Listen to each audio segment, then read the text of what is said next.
آمنوا باللہ ورسلہ ولم یفرقوا بین احد منہم اولئک سوف یؤتیہم اجورہم وکان اللہ غفورا رحیما۔ چھٹا سورہ نساء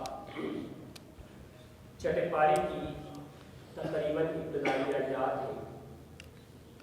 ان کا ترجمہ آپ سماعت فرمائیے، اس کے بعد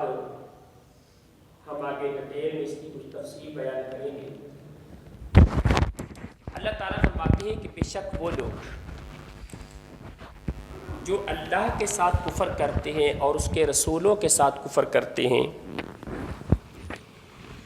اور ان کا ارادہ یہ ہے، وہ چاہتے یہ ہے کہ اللہ اور اللہ کے رسولوں کے درمیان فرق پیدا کر دیں،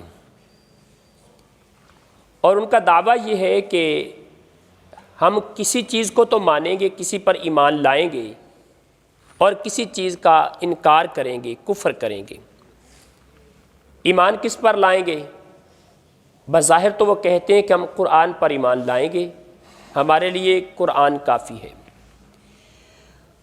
اور حدیث کا انکار کرتے ہیں کہ حدیث کے اندر شبہات ہیں، اس پہ ہمارے تحفظات ہیں۔ لیکن حقیقت میں حدیث کے انکار کا سفر اس لیے شروع کیا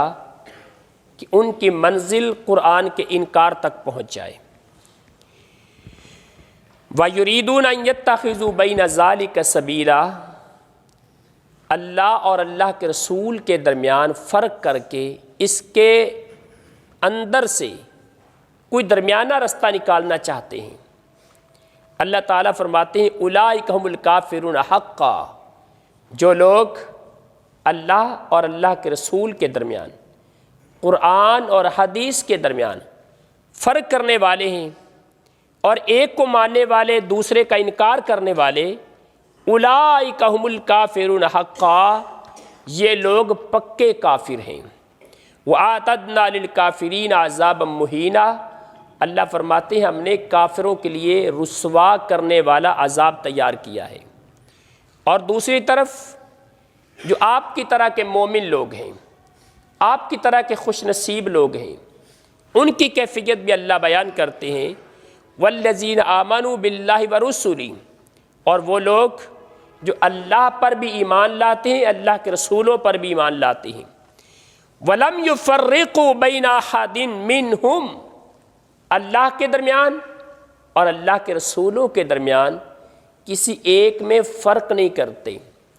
نہ رسولوں میں سے کسی کے درمیان فرق کرتے ہیں، نہ اللہ کے درمیان اور اللہ کے رسول کے درمیان فرق کرتے ہیں۔ یہ نہیں کہتے کہ قرآن میں بات آئے گی تو مانیں گے، حدیث میں آئے گی تو انکار کریں گے، ان کا ایسا کوئی موقف نہیں، کوئی سوچ نہیں۔ اللہ فرماتے ہیں اولئک سوف یؤتیہم اجورہم، ان لوگوں کو اللہ ان کے اجر عطا فرمائے گا۔ اور اگلی بات اللہ فرماتے ہیں وَكَانَ اللَّهُ غَفُورًا رَحِيمًا، اگر عمل کرنے میں ان لوگوں سے عمل کرنے میں کہیں کمی کوتاہی ہو گئی، کہیں سستی ہو گئی، کہیں غفلت ہو گئی، دانستہ نادانستہ کوئی خطا کر بیٹھے، اللہ فرماتے ہیں میں بخشنے والا مہربان ہوں۔ ہماری گفتگو دفاع حدیث کے حوالے سے چل رہی تھی، جس کا آج 8واں لیکچر ہے، تو اس حوالے سے ہماری بات یہاں تک پہنچی تھی کہ منکرین حدیث، جو حدیث کا انکار کرنے والے ہیں، ان کا ایک بہت بڑا ان کا ایشو یہ ہے، ان کے پاس اعتراض یہ ہے، وہ یہ کہتے ہیں کہ حدیث اللہ کے رسول صلی اللہ علیہ وسلم کی حیات طیبہ میں، آپ کی مبارک زندگی میں نہیں لکھی گئی۔ پچھلے 2 دروس سے ہماری یہ گفتگو چل رہی ہے کہ اللہ کے رسول کے دور نبوت میں حدیث کو باقاعدہ طور پہ لکھا گیا۔ اسی بات کو آگے بڑھاتے ہوئے آج میں آپ کے سامنے کچھ دلائل اور رکھتا ہوں۔ اس کے بارے میں ایک دلیل یہ بھی ذہن میں رکھیے، نبی رحمت علیہ السلام کے صحابی ہیں رافع بن خدیج رضی اللہ تعالی عنہ، رسول اللہ صلی اللہ علیہ وسلم کے پاس آئے اور کہا اللہ کے رسول، آپ کے جو فرامین ہیں، آپ کی جو باتیں ہیں، یہ ہمیں بہت اچھی لگتی ہیں اور خطرہ ہے، ڈر ہے کہ کہیں بھول نہ جائیں، کیا ہم آپ کی باتوں کو لکھ نہ لیا کریں؟ رسول اللہ صلی اللہ علیہ وسلم فرماتے ہیں اکتبو ولا حرج، میری باتوں کو اگر تم لکھنا چاہو تو لکھ لو، کوئی حرج نہیں، کوئی گناہ کی بات نہیں، اس میں کوئی تنگی نہیں، تم پر کوئی پابندی نہیں، لکھنا چاہو تو لکھو اس کو۔ اور اس کے بعد نبی رحمت علیہ السلام جب آپ مکہ چھوڑ کے مدینہ آئے تھے، پیغمبر کائنات علیہ السلام نے مدینہ کے یہودیوں کے ساتھ ایک معاہدہ کیا تھا جس کو میثاق مدینہ کہا جاتا ہے۔ اس معاہدے کی 52 اس کی 52 دفعات تھیں۔ یہ 52 دفعات ایسے ہیں جیسے اللہ کے رسول کی 52 حدیثیں ہیں، پیغمبر کائنات کے 52 فرامین ہیں، نبی رحمت علیہ السلام کی 52 باتیں ہیں، اور اس معاہدے کو باقاعدہ طور پہ تحریر کیا گیا، اللہ کے رسول کی موجودگی میں لکھا گیا، اس کو احاطہ تحریر میں لایا گیا۔ اللہ کے رسول کی گویا کے 52 حدیثوں کو پیغمبر کائنات علیہ السلام کے سامنے لکھا گیا، اور تاریخ اسلامی کے اندر، تاریخ انسانی کے اندر یہ پہلا معاہدہ تھا جس کو تحریر کیا گیا۔ اس سے پہلے جتنے لوگوں کے معاہدے ہوتے تھے ان کو تحریر نہیں کیا جاتا تھا، لکھا نہیں جاتا تھا۔ پھر پیغمبر کائنات علیہ السلام نے مختلف ملکوں کے بادشاہوں کو خطوط لکھے، روم کے ملک روم کے بادشاہ کو، ملک ایران کے بادشاہ کو، دومت الجندل کے بادشاہ کو، مختلف ممالک اور مختلف قبائل کے بادشاہوں کو اللہ کے پیغمبر نے خط لکھے۔ ان کی تعداد 104 یا 105 بنتی ہے۔ یہ 104 یا 105 جو خط اللہ کے نبی نے لکھے، یہ گویا کہ اللہ کے رسول کی 104 یا 105 آپ کی احادیث ہیں، آپ کی روایات کی باتیں ہیں، آپ کے اقوال مبارکہ ہیں۔ اور نبی رحمت علیہ السلام نے جو خط روم کے بادشاہ کو لکھا تھا، وہ خط آج بھی دنیا کے اندر موجود ہے، اور وہی خط امام بخاری رحمۃ اللہ علیہ نے اپنی صحیح بخاری کے اندر نقل کیا۔ یہ خط جو روم کے بادشاہ کو لکھا تھا نا، پہلے مسلمانوں کو نہیں پتہ تھا کہاں ہے، اب ظاہر ہے جو خط کسی بادشاہ کے پاس چلا گیا وہ اسی کے پاس ہی موجود رہے گا، اسی کے پاس ہی محفوظ رہے گا۔ روم کے ایک عیسائی کے پاس سے یہ خط دریافت ہوا کئی سال کے بعد، اور جب دریافت ہوا 1846 کے اندر یہ خط ایک عیسائی کے پاس سے ملا، اور پھر اس خط کو پڑھا گیا، اور وہ خط جو امام بخاری رحمۃ اللہ علیہ نے اپنی صحیح بخاری کے اندر نقل کیا تھا پیغمبر کائنات علیہ السلام سے، اس کو بھی پڑھا گیا، ان دونوں کو ملایا گیا، دونوں کے الفاظ کے اندر ایک ذرہ بھی فرق نہیں تھا۔ پتہ یہ چلا کہ امام بخاری رحمۃ اللہ علیہ نے جو صحیح بخاری لکھی ہے، اس کے مصادر، اس کے مراجع اتنے شاندار تھے کہ ان کے اندر شک کیا ہی نہیں جا سکتا۔ اسی لیے پوری امت نے یہ فیصلہ کیا ہے، اگر قرآن مقدس کے بعد سب سے صحیح ترین کتاب کوئی دنیا میں موجود ہے تو وہ امام بخاری رحمۃ اللہ علیہ کی صحیح بخاری ہے۔ اور جناب ابو ہریرہ رضی اللہ تعالیٰ عنہ، جناب ابو ہریرہ نے اپنے شاگرد اور اپنے داماد، شاگرد بھی تھا داماد بھی تھا،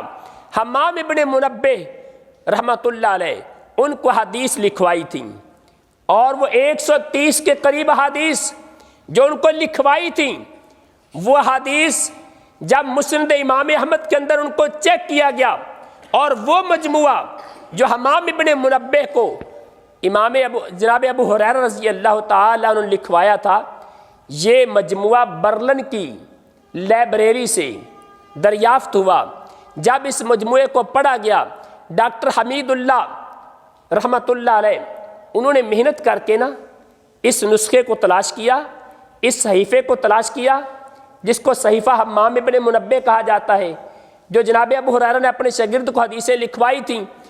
اور ڈاکٹر حمید اللہ صاحب نے اس کو تلاش کر کے اس کو باقاعدہ ایڈٹ کیا، اور پھر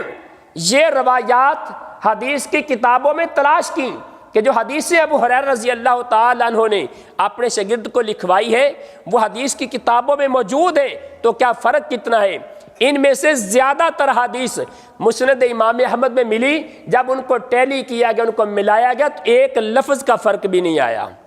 اور وہ روایات، وہ بھائی سوچیں جو آج بھی یہ کہتے ہیں کہ پتہ نہیں حدیث اتنے 100 سال بعد لکھی گئی۔ اللہ کے نبی علیہ الصلوۃ والسلام کے دور نبوت میں حدیث کو لکھا جاتا رہا۔ جناب علی رضی اللہ تعالیٰ عنہ، ان کے بارے میں نا لوگوں کا خیال تھا، لوگ یہ سمجھتے تھے کہ جناب علی رضی اللہ تعالیٰ عنہ کو اللہ کے رسول صلی اللہ علیہ وسلم نے کوئی خاص علم دیا ہوا ہے، جناب علی کے پاس کوئی خاص علم موجود ہے۔ ایک دن نا لوگوں نے سوال کر لیا جناب علی رضی اللہ تعالیٰ عنہ سے کہ آپ کے پاس کوئی خاص علم موجود ہے؟ کہا نہیں، میرے پاس کوئی خاص علم موجود نہیں، میرے پاس کوئی خاص علم موجود نہیں۔ اللہ کے رسول صلی اللہ علیہ وسلم نے ہماری جو رہنمائی فرمائی، ہمیں جو سکھایا وہ ہمارے پاس موجود ہے، اس میں حرام کی باتیں بھی ہیں، حلال کی باتیں بھی ہیں، وہ ساری تعلیمات موجود ہیں، باقی کچھ چیزیں اس صحیفے کے اندر موجود ہیں۔ جناب علی رضی اللہ تعالیٰ عنہ نے ایک ورق نکالا جس پر اللہ کے رسول صلی اللہ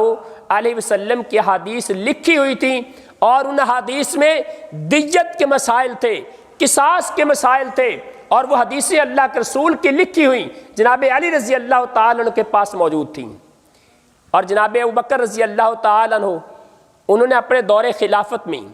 جب انس بن مالک رضی اللہ تعالیٰ عنہ ان کو زکوٰۃ کا مال لینے کے لیے بھیجا کہ جاؤ قبائل کے اندر سے زکوٰۃ کا مال اکٹھا کر کے لاؤ،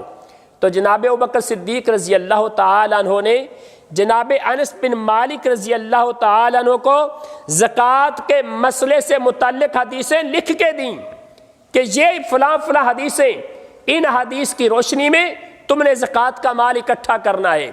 پوچھا گیا حدیثیں کہاں سے لکھ رہے ہو؟ جناب ابوبکر صدیق رضی اللہ تعالیٰ عنہ نے اپنے پاس ایک صحیفہ نکالا، کہا یہ میرے پاس زکوٰۃ کے مسئلے پر اللہ کے رسول کی حدیثیں لکھی ہوئی موجود ہیں، وہاں سے لکھ کے تمہیں دی ہیں۔ اور جناب عمر ابن خطاب رضی اللہ تعالیٰ عنہ، جب انہوں نے عتبہ بن فرقد رحمۃ اللہ علیہ، یہ تابعی ہیں، عتبہ بن فرقد کو ایک پیغام لکھ کے بھیجا تھا، اس کے اندر باقاعدہ لکھا تھا، اللہ کے رسول کے ایک حدیث نوٹ کی تھی، اور کہا کہ اللہ کے رسول نے